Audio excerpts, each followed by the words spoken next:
Welcome to the Anatomy and Physiology refresher session. I just wanted to give a little disclaimer here that refresher sessions typically mean that there's like prerequisite knowledge you need to know to be successful in this course, and that's not the case for A&P. Everything you need to know for A&P you will be taught during A&P. So for this session, we're just going to talk about study tips about how to be successful in A&P, and then we're going to go over some really basic concepts that are kind of the first topics that you'll learn during A&P, just to get your feet a little wet. So first, the time commitment for this course is pretty substantial. The general rule is for every hour you're in class, you spend 3 hours outside of class studying. So for class time, so this is like your lecture, you spend 2.5 hours per week. And then for your lab time, it's 2.5 hours per week as well. And so the total time you're in class is 5 hours a week, which means that you should be spending at least 15 hours outside of class studying. And that might seem like a lot, but there's just a ton of information that you're going to learn, so you're going to need to spend probably more than 15 hours a week studying. And so that time studying can be spent reviewing information, or you can be utilizing the resources available to you. So your class might have an embedded tutor. So that's kind of your first point of contact of tutors that you would talk to with any questions you have, any help you need in the course at all, whether that be over content or just like over how to study. So they're there to help you be successful. And then also there's the Science Learning Center and the STEM Learning Center, which has tutors as well to help you clarify any confusions you have in class. So for studying, I think it's really helpful to know what learning style you are, so that helps structure your studying. And so if you go to this website and complete the questionnaire, you'll figure out your learning style. So there's 5 different ones. There's a visual learner, there's an oral learner, read, write, kinesthetic, and multimodal. And so once you take the questionnaire, they'll give you your learning style, and they'll kind of provide you with some strategies about how to best study with that learning style. And I think structuring your studying to your learning style is going to be your best recipe for success. For study tools, Quizlet is a great tool. I use it myself for making digital flashcards. And so once you have those flashcards, you can kind of study them, you can quiz yourself, you can learn, you can just review the flashcards, and you can do all of that without having to have another person with you. And so that's helpful to do on your own. But also studying with peers is really important, because with peers, you kind of bounce ideas off of each other, and you naturally get clarify some confusions because you'll ask a question and they can answer it for you, or y'all can figure out the answers together. And so teaching people information is the best way to determine whether or not you know the material. So if you teach a friend the concepts you learn in class and they ask you questions back and you can answer those questions correctly, then that shows that you truly understand the material. And so once you get to that point, you're in a good place. And so something I tell people is they need to figure out if they're a preview or review student. And so what that means is, do you read the book before the lecture or after? And so for a class like Anatomy and Physiology, you have to read the textbook. All the details will not be covered in lecture just because there's just way too many of them. And so if you read the textbook after lecture, you are a review student. And this allows you to clarify confusions you had during lecture. So if something came up in lecture that you didn't understand, you make a little mark in your notes, and then after class you go to your textbook and you find that information to answer that question for yourself. If you read the textbook before lecture, you are a preview student, and this allows you to formulate questions that you might have from reading the textbook that you weren't really sure about, and you can get those answered during lecture. Either style works. There's really no right or wrong way to do this. It's just best to figure out what works best for you. If you have the time, I would recommend reading the textbook before the lecture, just because if you have those questions, you can get them answered right then and there versus having to go to office hours, email the professor, or even go to tutoring after class. But after lecture, even if you read the book before lecture, you still have to rewrite your notes. You have to make flashcards, whether that be on Quizlet or the physical ones. And this kind of helps you retain the information that you just learned, review it, make sure you truly understand it, and then store it away in a way that you can easily come back to it later to review for the test. You can also visit the Science Learning Center or the STEM Learning Center to clarify any questions you had from lecture, anything that needs further explanation, something you didn't really understand, something you need to rephrase. There are tutors there available to help you for that. And then also, after lecture, you need to start working on the materials, on the assignments that pertain to the materials you just went over in class. So if you have any associated homeworks, quizzes, assignments, things like that, it's best to start now while the information is fresh and you don't have to kind of reteach yourself in the process of doing those assignments. So the recipe for success in this course is utilize the resources available to you. So I was talking about the Science Learning Center and the STEM Learning Center. So come to tutoring early and often. A lot of students like to come the day of exams with a ton of questions, and they find that that just leads to a lot of frustration, and they don't do too well because they're basically looking for all of these answers 2 hours before their test, and it gives you no time to actually retain that information. And so I suggest you start coming the first week of classes to get into a routine. And so that first week we can start reviewing material, or we can just start talking about like formulating plans for studying for the semester, or anything else you need to talk about to be successful. Second, organize your due dates and big assignments. Put them in a planner. It could be a digital planner, it could be a physical planner, whichever one you prefer. I personally have both. And so in those planners, you're gonna put the tests, the lab practicals, homeworks, quizzes, things like that. So those big due dates so you don't forget turning in those assignments. Next, come to class prepared to learn.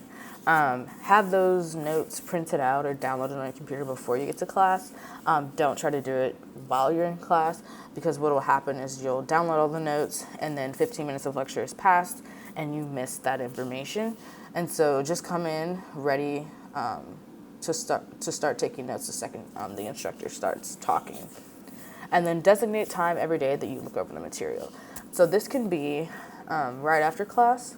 It can be right after you get home from work. But this course has a ton of information, and so you're going to need to review it on a regular basis to make sure that you understand it and retain it before you take the exam. And so what will happen is, what a lot of people do is they'll have their notes and then they won't look at it till like right before the exam, and they realize there's like 20 pages of notes, and they'll try to retain all of that, and it's just not going to happen. They'll probably remember 20% of it, which isn't going to allow you to be successful on your exams. So some of the resources I was talking about that are available, we have the Science Learning Center in Frio 111, and this one is conveniently located right across from the labs for A&P, and it's also in the same building as your A&P class.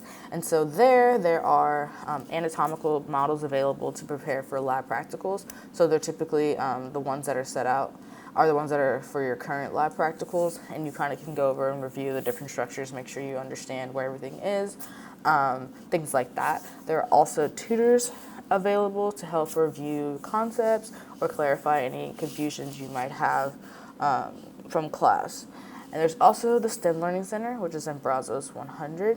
And this one also has anatomical models to prepare you for your lab practicals, and there's tutors available to help review concepts and clarify confusion.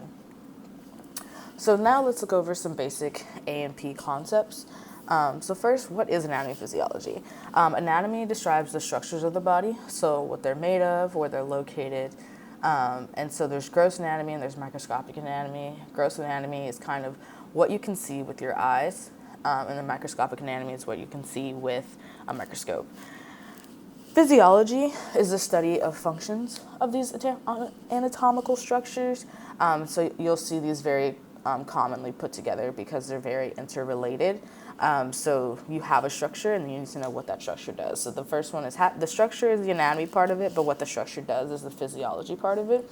And so there's individual and cooperative functions. So each structure does its own thing, but it also does something with with another system. So there's cell physiology, which looks at the cells and how they function. The systemic physiology looks at the organ systems, and the pathological physiology looks at diseases and things like that. So first, we're going to look at the levels of organization, and you kind of learn it in this order, where we start from the bottom and go up. So at the smallest level, that's your chemical structure. So that's your hydrogens, your oxygens, things like that. And then from there we go up to the cellular level, and from the cellular level we go to the tissue level, and then from tissue to organ, from organ to organ system, from organ system to organism. And the organism is basically us, the human beings. So the organ system would be like the respiratory system, the circulatory system. The organ would be the heart. And the tissue would be like the heart tissue. And then the cellular part would be what the heart tissue is made up of. And then the chemical level would look at the different ions and elements that are within the heart. So so that's kind of how the course is structured, where you kind of start small and then you get bigger and bigger and bigger until you get all the way up to the organ systems. The anatomical position, this is super important because in A&P, everything is referred to with regard to its location on in the anatomical position. So, for example, the head is superior to the feet. So in the anatomical position, the head is always above the feet. And so the anatomical position is standing upright, palms facing forward, feet slightly apart, and arms at their sides. And so the palms are facing forward because the ulna and the radius in your arm, if your palms are facing backwards, they're actually twisted. And so this way allows for them to be not twisted. So I talked about the head being superior to the feet, and so that's a directional term. And so these are some of the directional terms that you're going to need to know. So we have superior, which we said is above. We have anterior, which is towards the front of the body. So you can say like the eyes are anterior because they're on the front part of the body. Cranial is towards the head, so anything that's like towards the head region. Medial is towards the midline, so as you get closer and closer to the middle of the body. Proximal is closer to the point of attachment. So if the points of attachment are going to be your joints, so your shoulders and then your hips and your legs. Superficial is closer to the surface of the body, and then posterior is towards the back of the body. Deep is further from the surface of the body, so further into the body. Inferior is below. Lateral is away from the midline, and distal is further from the point of attachment. So your fingers are distal to your shoulder because they're further away, much further away from your shoulder. So let's practice these terms. So the skin is blank to the bones. We're going to say the skin is superficial to the bones because the skin is closer to the surface of the body than the bones because the skin is on top of the bones. The ring finger is blank to the index finger. And so let's remember, we're thinking about this in the anatomical position. So the palms are going to be facing forward. And so the ring finger is going to be medial to the index finger because the ring finger is closer to the midline than the index finger. The lungs are blank to the ribs. The lungs are deep to the ribs because they are underneath the ribs, so they're further from the surface of the body than the ribs are. The spinal column is blank to the sternum. The spinal column is posterior to the sternum, so the spinal column is towards the back of the body and the sternum is more towards the front. The sternum is blank to the ribs, so the sternum is medial to the ribs, so the sternum is closer to the midline than ribs are. The sternum is actually pretty much on the midline.